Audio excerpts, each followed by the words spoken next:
നമസ്കാരം. തെക്കുവടക്കിലേക്ക് വീണ്ടും സ്വാഗതം. ഞാൻ വി കെ ചെറിയാൻ ഡൽഹിയിൽ നിന്നും, എൻ്റെ സീനിയർ സുഹൃത്ത് ശ്രീ മാധവൻകുട്ടി നാട്ടിൽ നിന്നും. ഞങ്ങൾ ഇന്ന് വളരെ ഇൻട്രസ്റ്റിംഗ് ആയിട്ടുള്ള ഒരു സംഗതിയാണ്, ഒരു വിഷയമാണ് ചർച്ച ചെയ്യാൻ ഉദ്ദേശിക്കുന്നത്. അതായത് ഇടത് നിരീക്ഷകർ രണ്ടുപേര്, ഒരാൾക്ക് ശാസനം, ഒരാൾ BJP-യിൽ ജോയിൻ ചെയ്തിരിക്കുന്നു.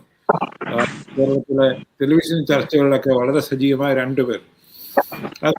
അത് എന്നെ സംബന്ധിച്ചോളം ഈ നിരീക്ഷകർ എന്ന് പറയുന്നത് തന്നെ ഒരുതരം മാരീചന്മാരെന്നാണ് ഞാൻ കാണുന്നത്.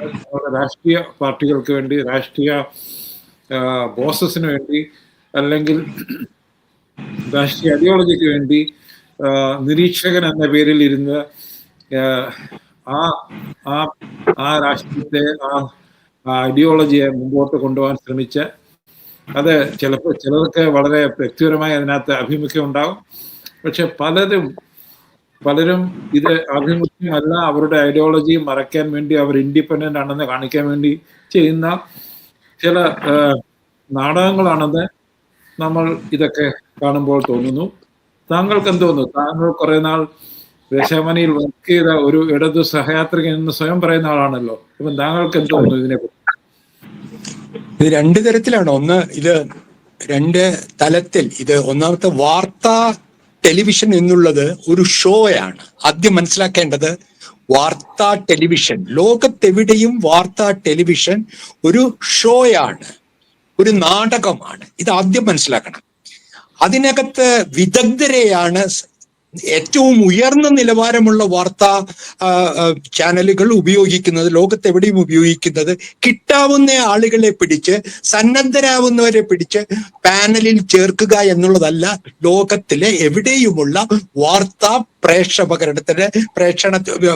വാർത്താ ചാനലുകളുടെ ഒരു രീതി. ആ വിഷയത്തിൽ വിദഗ്ധരായ, സ്വതന്ത്രരായ ചിന്തകരെ കണ്ടെത്തി അവരെ കൊണ്ട് പാനൽ പങ്കെടുപ്പിക്കുക എന്നുള്ളതാണ് ലോകത്തെവിടെയുമുള്ള ഉയർന്ന വാർത്താ ചാനലുകളുടെ നിലവാരം. എന്നാൽ കേരളത്തിൽ തുടക്കം മുതൽ വാർത്താ ചാനൽ ഒരു കുടിൽ വ്യവസായമാണ്.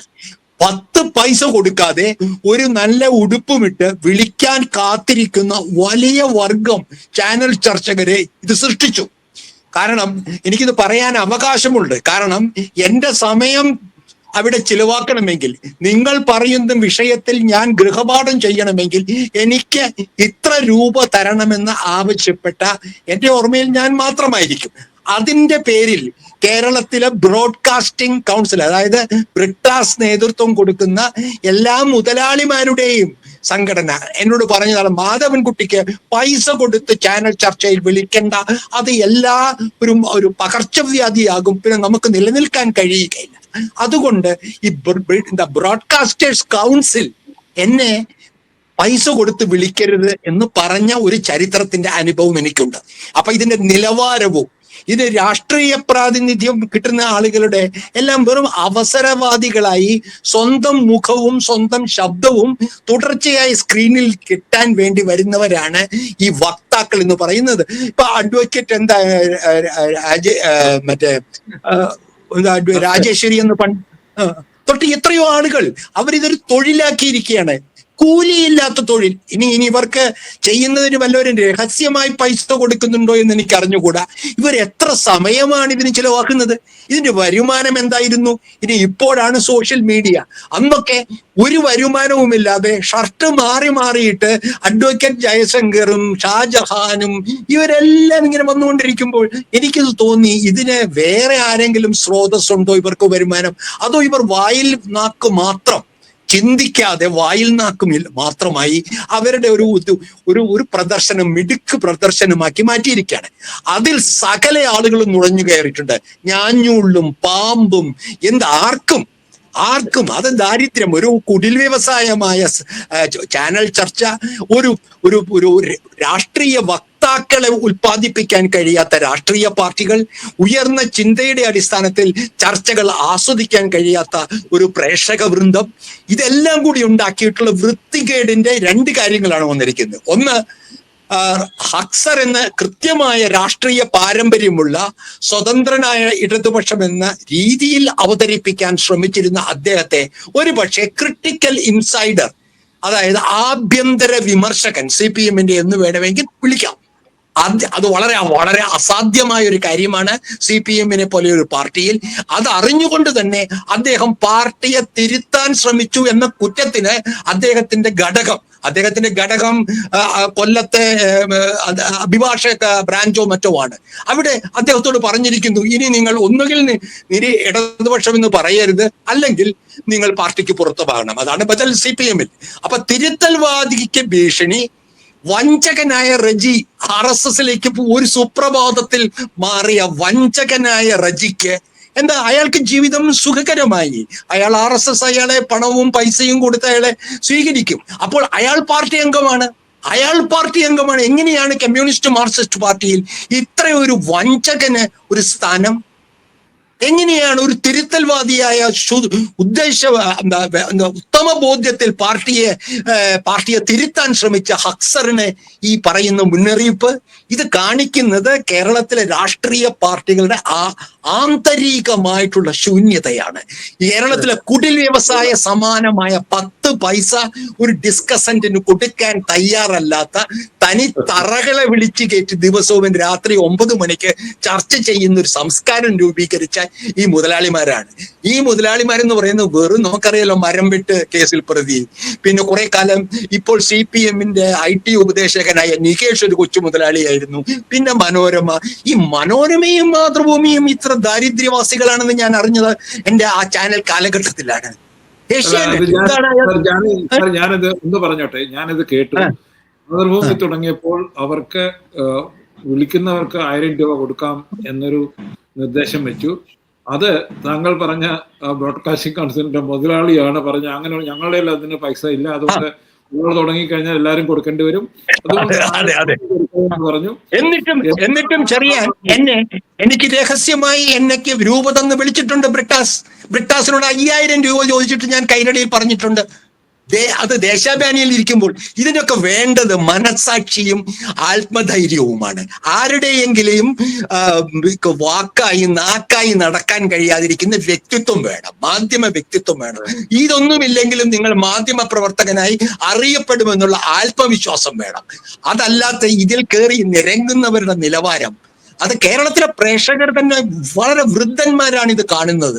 തികച്ചും എന്റെ വീട്ടിലൊക്കെ 70 വയസ്സ് 60 വയസ്സായിട്ടുള്ള അമ്മമാരും അമ്മുമ്മമാരും ഒക്കെയാണ് ഈ ചാനൽ ചർച്ചയിൽ ഇപ്പോൾ കേൾക്കുന്നത്. പിന്നെ കുറെ സൈബർ പോരാളികളും ഇതിൽ വന്നത് മുഴുവൻ എടുത്തിട്ട് സൈബർ മേഖലയിൽ അവനെ ഉത്തമനെന്നോ അല്ലെങ്കിൽ അവൻ എന്തെങ്കിലുമൊക്കെ അവർ വായിൽ തോന്നിയ കാര്യങ്ങളെല്ലാം വിളിച്ചു പറയാൻ വേണ്ടി ഈ വാദങ്ങൾ കാണും. ഇതാണ് സമൂഹത്തിൽ, ഇതല്ല യഥാർത്ഥത്തിൽ രാഷ്ട്രീയം രൂപീകരിക്കുന്നത്. ഒരു സംഗതിയുണ്ട്, ഈ പ്രാക്ടീസ് ഡൽഹിയിലാണ് തുടങ്ങിയത്. അതായത് RSS ഈ ഇന്ത്യ അഗൻസ്റ്റ് കറപ്ഷൻ സമയത്ത് ഒത്തിരി രാഷ്ട്രീയ വിശകലനം നടത്തുന്നവർ ടെലിവിഷൻ ചാനലിൽ ഇരുന്ന് സർക്കാരിനെ താറടിച്ച് കാണിക്കാൻ വിദഗ്ധരായിരുന്നു. അവരൊക്കെ പിന്നീട് മനസ്സിലായി അവരൊക്കെ RSS ആണ്. അതുപോലെ തന്നെ നാട്ടിൽ 2-3 വളരെ യങ്ങായിട്ട് വളരെ നല്ലതായിട്ട് സംസാരിക്കുന്ന, ആരോ പറഞ്ഞ പോലെ ചതുര വടിവിൽ സംസാരിക്കുന്ന കുറെ പേരെ BJP ഇറക്കിയിട്ടുണ്ട്. പക്ഷെ അവരെ വലത് നിരീക്ഷകരെന്നും BJP നിരീക്ഷകരെന്നും അല്ല പറയുന്നത്, അവരെ വെറും രാഷ്ട്രീയ നിരീക്ഷകരാണ് എന്നാണ് പറയുന്നത്. എന്താണ് അവരുടെ രാഷ്ട്രീയം, എന്താണ് അവരുടെ നിരീക്ഷണം എന്ന് അവർ വാതുറക്കുമ്പോൾ നമുക്കറിയാൻ പറ്റും. പക്ഷെ ഇത് ചാനലുകൾ അക്സെപ്റ്റ് ചെയ്യുന്നുള്ള ഒരു ദൗർഭാഗ്യമാണ് നമുക്ക് കാണാനുള്ളത്. അവിടെയാണ് പറഞ്ഞ പോലെ അവിടെയാണ് പ്രശ്നം. ഇതൊക്കെ വിഴുങ്ങുന്ന ചാനൽ മേധാവികളാണോ നാട്ടിലിപ്പോൾ ഉള്ളത്? അതിന് ജേർണലിസം എന്ന് പറയാൻ പറ്റുമോ? നിങ്ങൾ അറിഞ്ഞുകൊണ്ട് ഇത് ജേർണലിസം എന്ന് പറയാൻ പറ്റില്ല. അതുപോലെ രാഷ്ട്രീയ പാർട്ടികൾ, ഇപ്പൊ CPM-ൽ മാർക്സിസത്തിൽ പിടിപാടുള്ള ഒരു വക്താവ് അവിടെ വന്നിരിക്കാറുണ്ടോ? ഞാൻ ചോദിക്കുകയാണ്. ഏതെങ്കിലും എല്ലാം രാഷ്ട്രീയ ചർച്ചയ്ക്ക് മാർക്സിസം ലെനിനിസം CPM വിശ്വസിക്കുന്ന മാർക്സിസം ലെനിനിസത്തിൽ വേണ്ട മിനിമം അറിവും അത് ഉപയോഗിക്കാനുള്ള കഴിവുമുള്ള എത്ര നേതാക്കളുണ്ട്, അല്ലെങ്കിൽ ഈ വന്നിരിക്കുന്നവരെല്ലാം CPM-ന്റെ, അതാണ് ഞാൻ പറയുന്നത്, ഇത് പാർട്ടീസമാണ്, മാർക്സിസം അല്ല ഇവർ കൊണ്ടു നടക്കുന്നത് പാർട്ടീസമാണ്.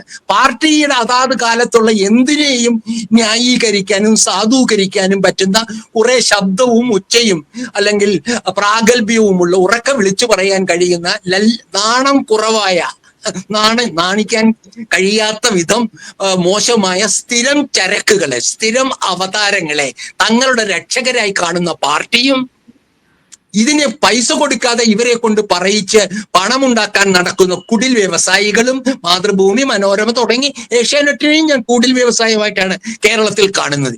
ഇവർ കൂടി സൃഷ്ടിച്ചിരിക്കുന്ന ഒരു സംസ്കാരം, ഒരു അധമ സംസ്കാരം, അതിൽ കേരളത്തിന്റെ ജനത, കേരളത്തിന്റെ പുരോഗമനാത്മകമായ നവോത്ഥാന ശക്തികളുടെ, ഇതിൽ സാക്ഷരതയിൽ അടിസ്ഥാനപ്പെടുത്തിയിട്ടുള്ള കേരളത്തിലെ ജനതയ്ക്ക് നാണക്കേടാണ് ഈ രാഷ്ട്രീയ സംസ്കാരവും ഈ മാധ്യമ സംസ്കാരവും. അത് പറയേണ്ട സമയം എന്നെ വൈകിയിരിക്കുന്നു. ഞാൻ അതിൽ കുളിച്ചു വന്നവനാണ്, ഇതുകൊണ്ട് ഞാൻ അത് പറയുകയാണ്.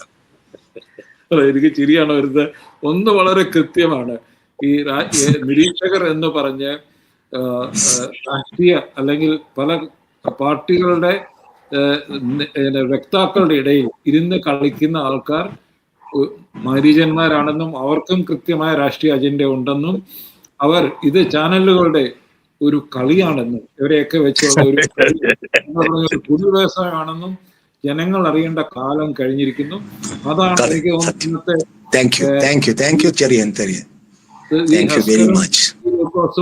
ഒക്കെ കൂടി നമ്മളോട് പറയുന്നത് അതാണ്.